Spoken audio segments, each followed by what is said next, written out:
Benvenuti tifosi del Napoli. Lasciate un mi piace al video e iscrivetevi al canale per rimanere aggiornati sulle ultime notizie riguardo alla nostra amata squadra. Forza Napoli sempre! Detto Mctominay ha rilasciato una lunga intervista alla rivista GQ, ripercorrendo il suo periodo al Napoli e il momento speciale che sta vivendo sia con il club che con la nazionale scozzese. Il centrocampista italiano ha spiegato come il trasferimento in Italia lo abbia aiutato a crescere. Ogni volta che esci dalla tua zona di comfort, entri in un posto che ti spaventa. Ma è anche un posto meraviglioso, perché ti dà spazio per crescere. La carriera è breve e bisogna godersela, altrimenti passa in un batter d'occhio. Parlando del Napoli, Mctominay individua un elemento chiave della sua ascesa. Era importante poter finalmente giocare nel mio ruolo naturale a centrocampo, dove posso sia attaccare che difendere. Mi sono sentito subito a mio agio. Anche l'allenatore e lo staff tecnico mi hanno aiutato molto a crescere e a capire meglio il gioco. Alla fine è stato il risultato di un lavoro quotidiano.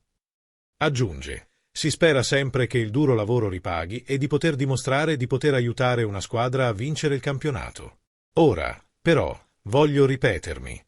Ho assaporato questo successo e non voglio fermarmi qui. Poi c'è la Scozia e i prossimi mondiali. È fantastico, soprattutto per i bambini e i giovani calciatori scozzesi. Un bambino ora può andare agli allenamenti e parlare dei mondiali con gli amici a scuola. È meraviglioso. Il suo commento sulla spettacolare rovesciata segnata contro la Danimarca è imperdibile. Ne ho provate 4 o 5 anche a Napoli di recente e non hanno funzionato. Ma bisogna avere fiducia nel lavoro che si è fatto per tutta la vita. Ho colpito bene la palla e sono grato che sia entrata. E scherzando sul suo compagno di squadra Rasmus Højlund, rivela: io e Billy Gilmour abbiamo tutte le foto di quella partita appese nel suo armadietto.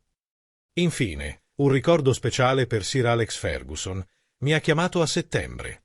Mi ha chiesto come stavo e come andavano le cose nel calcio. È stato bello parlare con lui. Ha sempre avuto ottimi consigli. Qual è la tua opinione, tifoso del Napoli? Metti mi piace al video e iscriviti al canale. Forza Napoli sempre!